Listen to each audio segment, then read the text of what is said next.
ভগবান শ্রীকৃষ্ণ বলেন, প্রিয় অর্জুন, কখনো কখনো জীবনে আমাদের মাথা নত করতে হয়। এটি দুর্বলতার লক্ষণ নয়, বরং প্রজ্ঞার পরিচয়। সব বিষয়ে একগুয়ে হয়ে থাকা বুদ্ধিমানের কাজ নয়।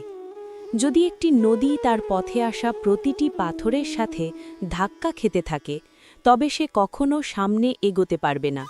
কিন্তু যদি সে সামান্য পথ বদলে এগিয়ে যায়, তবে শেষ পর্যন্ত সে সমুদ্রে পৌঁছতে পারে।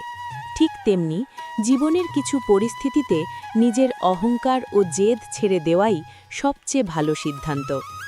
সম্পর্কে সবচেয়ে বড় সমস্যা তখনই সৃষ্টি হয় যখন কেউই নিজের ভুল স্বীকার করতে প্রস্তুত থাকে না। অনেক ঝগড়া শুধু এই কারণে হয় যে কেউ একজন মানতে চায় না সে ভুলও হতে পারে।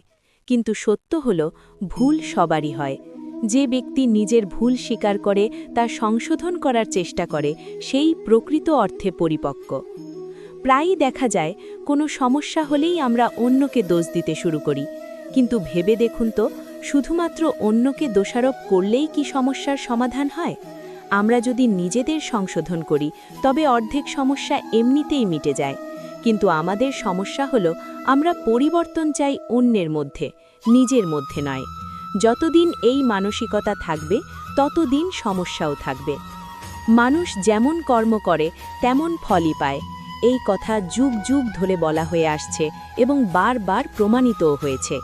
তবুও অনেকেই নিজের দুঃখের কারণ নিজের কর্মকে মানতে চায় না। তারা সব সময় অন্যকে দোষ দিয়ে নিজের দায়িত্ব এড়াতে চায়। কিন্তু সত্য হলো, আমাদের আজকের অবস্থা আমাদের গতকালের কর্মের ফল।